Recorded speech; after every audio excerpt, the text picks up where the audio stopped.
প্রিয় দর্শক আসসালামু আলাইকুম, স্বাগত জানাচ্ছি রয়্যাল বাংলা টিভির সংবাদে। সাথে আছি আমি শায়লা শারমিন। এখন দেখবেন ঢাকা থেকে প্রতিনিধির পাঠানো ভিডিও চিত্রে রয়্যাল বাংলা টিভির সংবাদ।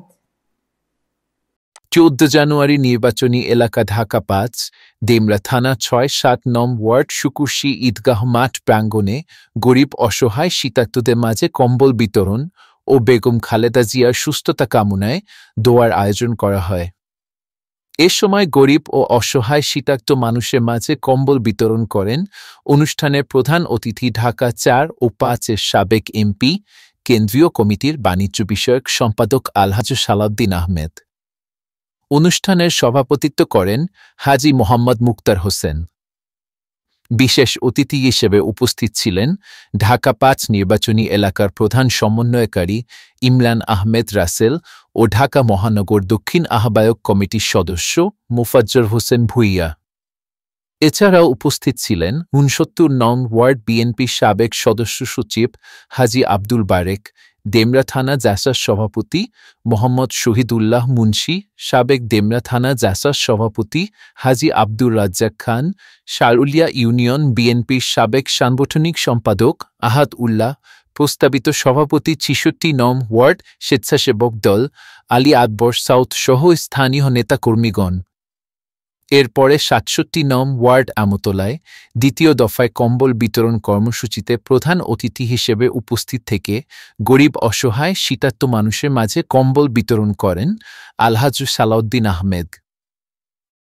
ডেমরা থানার 5টা আসন, 5টা ওয়ার্ড মিলে আমরা প্রায় 10,000 কম্বল দিচ্ছি। 5টা আসন মিলে বেগম খালেদা জিয়ার সুস্থতা কামনার জন্য আমরা সালাউদ্দিন আহমেদের নেতৃত্বে আমরা কম্বল বিতরণ করছি।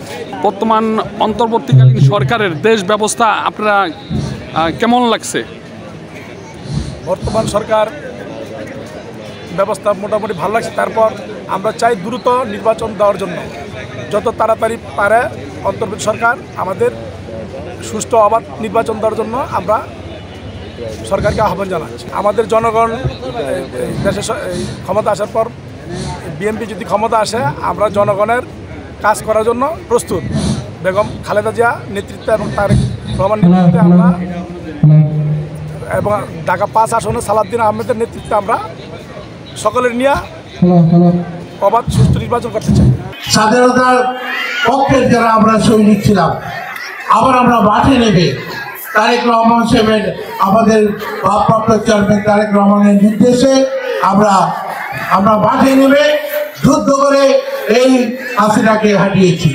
তাই আসুন আমরা সকলে মিলে আবার এই দেশকে গড়ে তুলি। এই দেশ আমাদের দেশ, এই দেশের স্বাধীনতা সার্বভৌমত্বকে রক্ষা করতে হবে। আজকে ভারত এই দেশে কাটাতারের বেড়া দিচ্ছে। ভারত এই দেশকে গ্রাস করার জন্য বিভিন্নভাবে চক্রান্ত করছে এবং বিভিন্ন অরাজকতার মাধ্যমে ওই শেখ হাসিনা ভারতে বসে বসে এই দেশের মানুষের অকল্যাণে কাজ করছে। শেখ হাসিনা কোনোদিন এই দেশের মানুষের ভালো চায় নাই। সে যখন এই দেশে আছে আমাদের এসে বলেছিল এই দেশের মানুষ মুনাফিক বেঈমান। আজকে প্রমাণ হয়েছে মুনাফিক এই দেশের মানুষটা, মুনাফিক বেঈমান যদি হয়ে থাকে শেখ হাসিনা। আজকে তাই আমাদেরকে মনে রাখতে হবে, আমরা এদেশ যুদ্ধ করে স্বাধীন করেছি, আবার আমরা দুর্বার আন্দোলনের মাধ্যমে আমরা এই দেশকে আবার রক্ষা করেছি। আসুন আমরা সকলে ঐক্যবদ্ধ থেকে দেশ জাতির স্বার্থে আমরা কাজ করি। আমি আজকের এই অনুষ্ঠানে যারা উদ্যোক্তা, এখানে যারা এই ব্যবস্থা করেছে তাদের সকলের প্রতি আমার কৃতজ্ঞতা ধন্যবাদ জানিয়ে, এবং এই এলাকাবাসী, আমি যখন অসুস্থ ছিলাম তখন আপনারা অনেকে আমার জন্য দোয়া করেছেন, এর জন্য আমি আপনাদের কাছে কৃতজ্ঞ। এবং আজকে আপনাদের কাছে আমি শুধু এটুকু বলতে চাই, স্বৈরাচার বিরোধী আন্দোলন হয়ে শেষ হয়েছে, কিন্তু আমরা এই আগামী নির্বাচন সুষ্ঠুভাবে দেখতে চাই। তাই সরকার প্রধান যিনি তত্ত্বাবধায়ক সরকারের প্রধান এবং উপদেষ্টাদের কাছে আমাদের আহ্বান থাকবে, এই 25-এর এই বছরে সুষ্ঠু নির্বাচনের পক্ষে কাজ করতে হবে আপনাদেরকে। আমরা সুষ্ঠু নির্বাচন চাই এবং নির্বাচনের মাধ্যমে যারা ক্ষমতা আসবে তারাই এই দেশ পরিচালিত করবে। কাজে আসুন আমরা, আমার ভোট আমি দেব, যাকে খুশি তাকে দেব। আমার ভোটটাকে আমার আমানতকে আমাকে রক্ষা করতে হবে।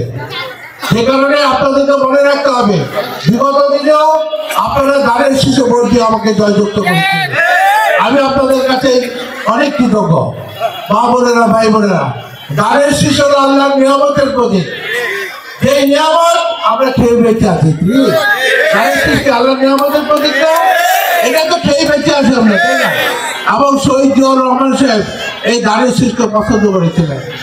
আজকে দেশনেত্রী বেগম খালেদা যে অসুস্থ, আপনারা তার জন্য দোয়া করেছেন, দোয়া করবেন যাতে সুস্থ হয়ে উনি ফিরে এসে আবার এই দেশের মানুষের হাত ধরে আবার আমাদের সাথে মিলে এই দেশের সম্পূর্ণ উন্নয়ন করতে পারে, এই এলাকার জলবদ্ধতা দূর করতে পারে, সন্ত্রাস নির্মূল করতে পারে।